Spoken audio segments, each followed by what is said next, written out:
good morning, happy Boxing Day, if that's a thing. Merry Christmas, because we're still in the Christmas season. I hope you've had a great Christmas season already. I hope you've seen lots of people that you need to see. I hope you've been safe, all of those things at the same time. I wish we were together. Nobody gets into ministry to not be together on a Sunday morning. Nobody. Whether that's denomination or pastors or any of you, that we are committed to gathering together on a Sunday morning, and it might seem like we're not, but the advice that we were given, in fact, we were told that we should not gather, and so we kept our Advent gatherings, we kept our Christmas Eve, we were able to do outside, and following the advice that's given from other people, we canceled for this morning, with the plan of getting back together next week. That's the plan, but we don't know where things will be between now and then. Just know that it's our heart to be together. It's never on my mind to do something to a camera for you to sit around and watch me on your phone or your tablet, or, Lord help you if you have to watch me on a big TV. That's a lot of this.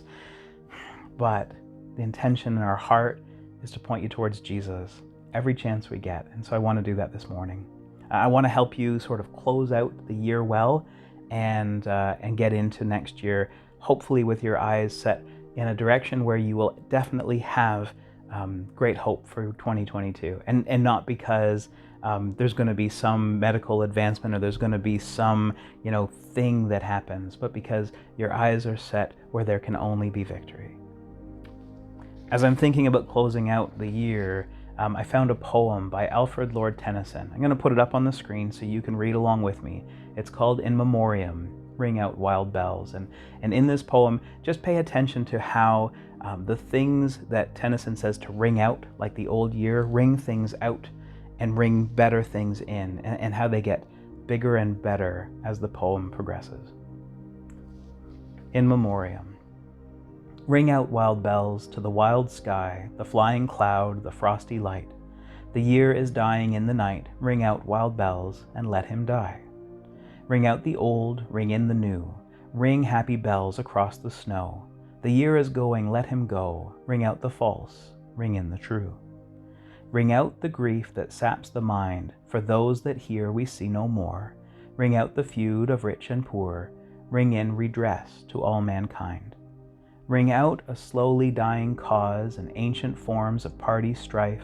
Ring in the nobler modes of life with sweeter manners, purer laws. Ring out the want, the care, the sin, the faithless coldness of the times. Ring out my mournful rhymes, but ring the fuller minstrel in. Ring out false pride and place and blood, the civic slander and the spite. Ring in the love of truth and right. Ring in the common love of good. Ring out old shapes of foul disease. Ring out the narrowing of lust of gold. Ring out the 1,000 wars of old. Ring in the 1,000 years of peace. Ring in the valiant man and free, the larger heart, the kindlier hand. Ring out the darkness of the land. Ring in the Christ that is to be. Maybe you tend to get lost in words. Some people do.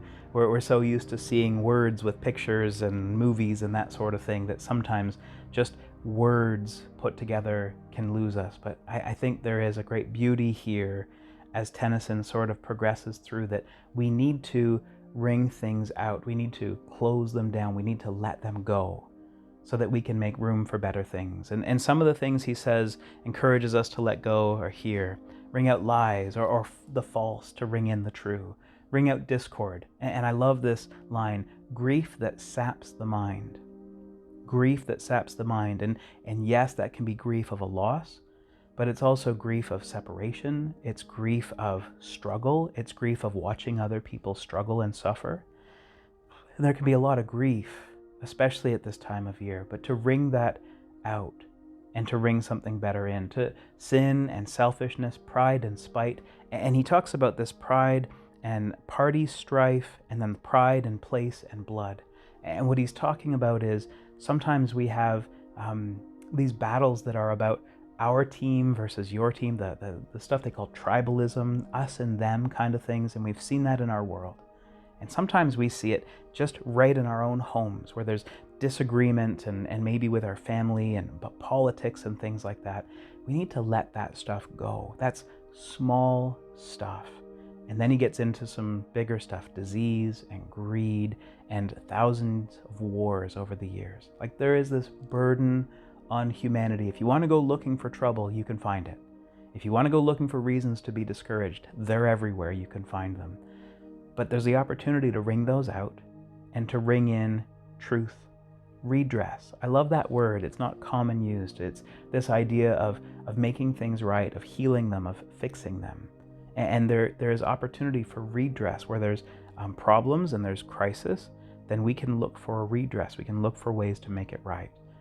To focus on honor, our better selves. I love the little part. He's being very honest. He says, ring out, my mournful rhymes. What he's saying is, it's really easy for him to say things that are negative and popular. That's usually the most popular stuff we hear, is people that are talking about heartbreak and talking about trouble and talking about, getting over hard times. It can be very popular. He says, but ring the fuller minstrel in. Tell a better story, an honest story that has some negative things in it, but a story that points towards better things. Isn't that great for a writer to say in himself, to ring that out and ring the better minstrel in, the better story? It's a great example for us. It's so easy to get tied up in the negative story. It's so easy to get tied up in how things have broken and to talk about that. But we need to tell the full story, that this is all wrapped in a bigger picture, and he gets into that last.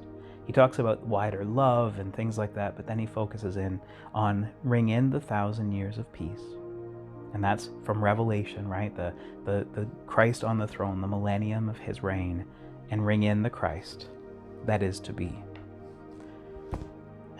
I think that one of the reasons why maybe there was hope that 2020 going into 2021 was going to be a brighter future was vaccinations, and was just change in the calendar, and changes are good and will get better and it can't get any worse.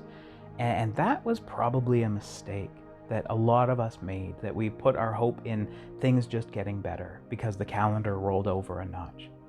But if you are willing to set your eyes and your mind on things above, right, on that 1,000 years of peace, as well as the Christ that is to return, then you'll start to get the perspective that Christmas is a great time to celebrate because it is God sending his son because he so loved the world, right? And it is the coming of Christ, born, living perfect life, eventually dying for our sins, resurrecting and sitting at the right hand of the Father right now. That's a real event that happened, and it's a foundation for our faith. But part of our faith is also rooted that Jesus said he will return, right? That there is a second advent, a second coming that we're to look forward to. And that we live between these two comings of Christ, these two times where he will enter the world. One was as a man to do what needed to be done as a sacrifice on our behalf, but the other will be coming riding on a cloud, right, as our king. And there's something exciting and also complicated about the fact that we are stuck in between these two great moments. But what we're told, and what I think Tennyson is getting at, is don't look around at everything getting better. Look ahead, look up. Paul writes this very, very well in Colossians 3. Since then you have been raised with Christ, set your hearts on things above, where Christ is seated at the right hand of God. Set your minds on things above, not on earthly things. For you died, and your life is now hidden with Christ in God. When Christ, who is your life, appears, then you also will appear with him in glory. My encouragement, and I think a good thing that you can do to end out this year, is to think on Christmas and how God set everything right in Christ. And not to focus on what's going on in your family or what's going on in the news, what's going on all around you. Say, yeah, there's going to be problems. Jesus says to his own disciples, in this world you'll have trials and sorrows, but take heart. I've overcome this world. That we are able to set our mind in a better place, right? Jesus, when he taught his disciples to pray, our Father who art in heaven, hallowed be your name. Your kingdom come, your will be done on earth as it is in heaven. There is a place right now where God's will is perfectly done all the time. That's heaven. And we're allowed to set our hearts there, to set our minds there. We're allowed to do that. Not to become so heavenly minded that we're no earthly good. We've heard that expression. But when you start to get discouraged and brought down and frustrated by the world around you, remember that this is not all there is, and this is not how God intends for things to end. That somehow in trouble and struggle on earth is how things are going to go and going to end. Now there's a plan, and I feel like we're getting closer and closer to this second coming. I'm not sure if you feel that way too. First time in my life I've ever felt like that seems possible, probable, and close. First time. Let me read to you what that's going to look like. Ultimately, the end of the book of Revelation, chapter 21, says this beautiful and well-known section, and I just think we should take this as encouragement. Then I saw a new heaven and a new earth, for the first heaven and the first earth had passed away, and there was no longer any sea. I saw the holy city, the new Jerusalem, coming down out of heaven from God, prepared as a bride beautifully dressed for her husband. And I heard a loud voice from the throne saying, "Look, God's dwelling place is now among the people, and he will dwell with them, and they will be his people, and God himself will be with them and be their God. He will wipe every tear from their eyes.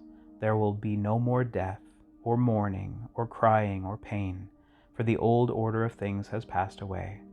He who is seated on the throne said, "I am making everything new." And then he said, "Write this down, for these words are trustworthy and true." He said to me, "It is done. I am the Alpha and the Omega, the beginning and the end. To the thirsty I will give water without cost from the spring of the water of life. Those who are victorious will inherit all this, and I will be their God, and they will be my children." I know that we all need encouragement and we all need the blessing of kind words from each other, but I also believe strongly that sometimes we set our hopes on things being made right here at Riverside, in our family, at our town, here. And when things aren't going the way we hoped they would, we ought to be setting our minds and our hearts above, right, where he is king. Seek first his kingdom and his righteousness, and all these things will be added. I hope that that's a good way for you to close out this year, to really take stock and to wring out some of the struggles and the difficulties. And instead of looking ahead, like rolling over the calendar will somehow make everything better, just commit yourself in 2022 to looking up, to setting our hearts and minds on things above. Thank you. Merry Christmas. Happy New Year.